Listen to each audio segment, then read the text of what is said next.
Bonjour mes amis, voilà, aujourd'hui je voulais vous parler d'un sujet, et c'est écoute Dieu et pas les hommes. On peut l'appeler aussi arrière de moi Satan. Dans la Bible en fait, on apprend à discerner ce qui est bon, agréable, et ce qui est la volonté de Dieu. Et en fait, parfois Dieu va vous dire quelque chose, il va vous donner un rêve, une vision, il va vous parler, il va même parler à travers sa parole, la Bible, il va aussi parler peut-être à travers un frère ou une sœur. Et il va vous donner des directives, un projet.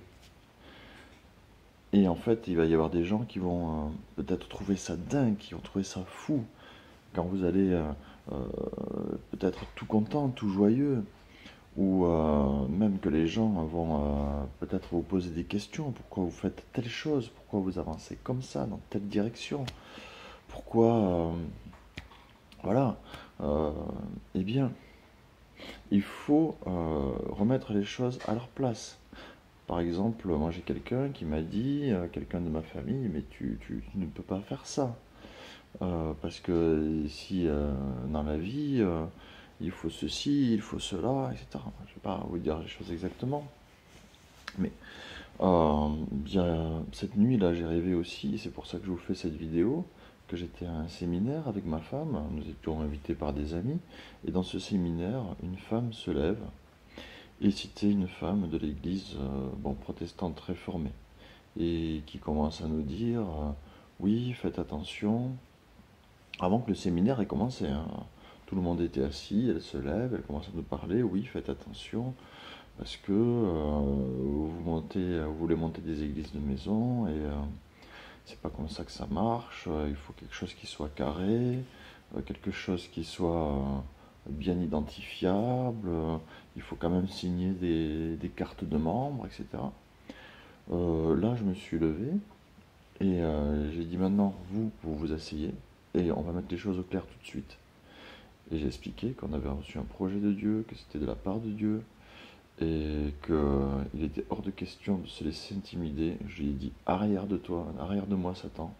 Et j'ai senti que. Et là je me suis réveillé en fait, et j'ai senti qu'il fallait vraiment que je proclame l'appel de Dieu sur la vie de ma femme et moi. Et également que je proclame arrière de moi Satan. Parce que Satan vient t'intimider même jusque dans tes rêves. Il vient t'intimider à travers ta famille, à travers tes amis, à travers leur bouche, hein, à travers la bouche même de tes frères et sœurs de ton église, de ta dénomination. Il vient t'intimider à travers, oui, même des chrétiens. Je ne suis pas en train de dire, je suis en train de dire que Satan peut pousser, influencer des chrétiens. Effectivement, je suis en train de dire ça. Je ne suis pas en train de dire qu'il peut les posséder. Mais je ne suis pas en train de dire non plus qu'il ne peut pas les posséder. Tout dépend de ce qu'on appelle chrétien. Maintenant,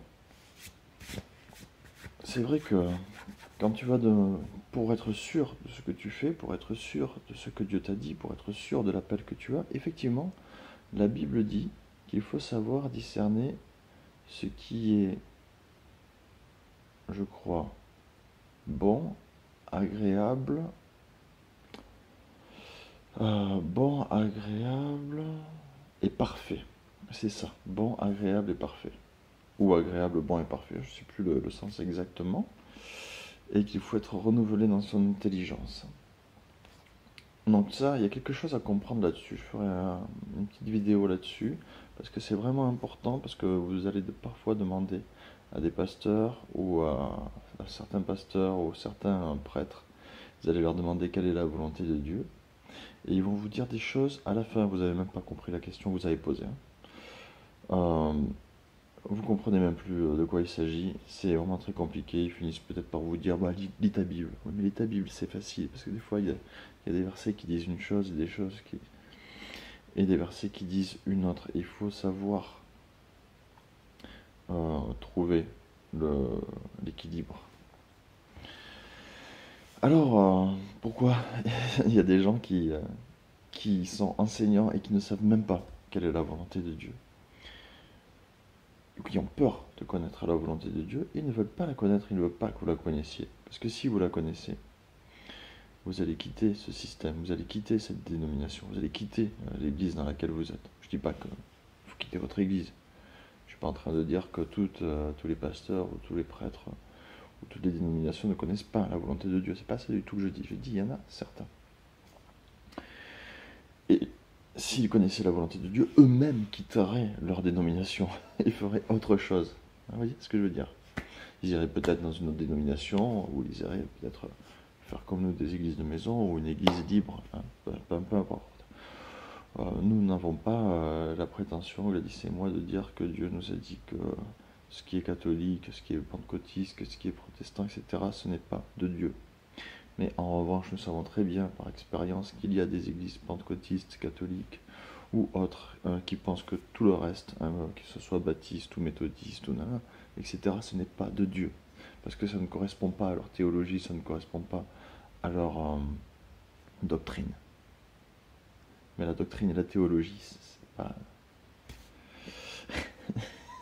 Vous voyez ce que je veux dire? Donc, si quelqu'un vient te dire que ce que tu fais, alors que toi, tu as discerné et tu es certain que ce que tu fais, le projet que tu as, c'est de Dieu.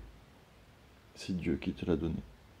Yeshua est avec toi, il marche devant toi, il va t'ouvrir les portes. Même si aujourd'hui tu ne vois rien, tu ne vois pas le moindre bout du tunnel, tu galères, tu rames comme c'est pas possible. Tu rames même avec des rames pétées. Mais tu ne sais pas, même si ta barque elle est trouée, que Jésus est là dans la barque.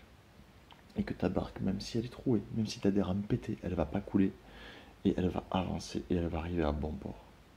Même s'il y a la tempête autour, même si c'est la nuit noire, peu importe, ne regarde à aucune circonstance, n'écoute rien de ce qu'on te dit. Et tu peux même dire aux autres, arrière de moi Satan, parce qu'il faut qu'ils sachent. Ils doivent savoir que ce n'est pas eux que tu appelles Satan, mais que c'est au diable qui leur souffle de te contredire, qui leur souffle de te décourager.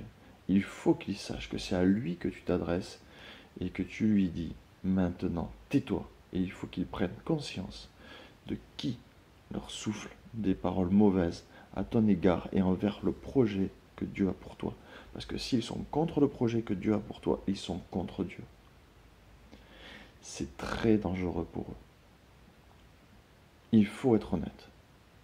Il ne faut pas te cacher, il ne faut pas avoir peur. Si tu as peur, si tu ne dis rien, tu te laisses intimider petit à petit, tu acceptes les paroles. Tu ne dois pas accepter ces paroles-là. Tu ne dois pas te laisser intimider. Rejette ça. Arrière de moi, Satan. Et maintenant, sache que même moi, même toi, on peut tous, à un moment donné, recevoir une parole du diable, croire qu'elle vient de Dieu. Alors, quoi que je dise, quoi que tu dises, quoi qu'on te dise, sois comme les Béréens, vérifie dans la parole de Dieu. Vérifie toujours si c'est OK avec Dieu.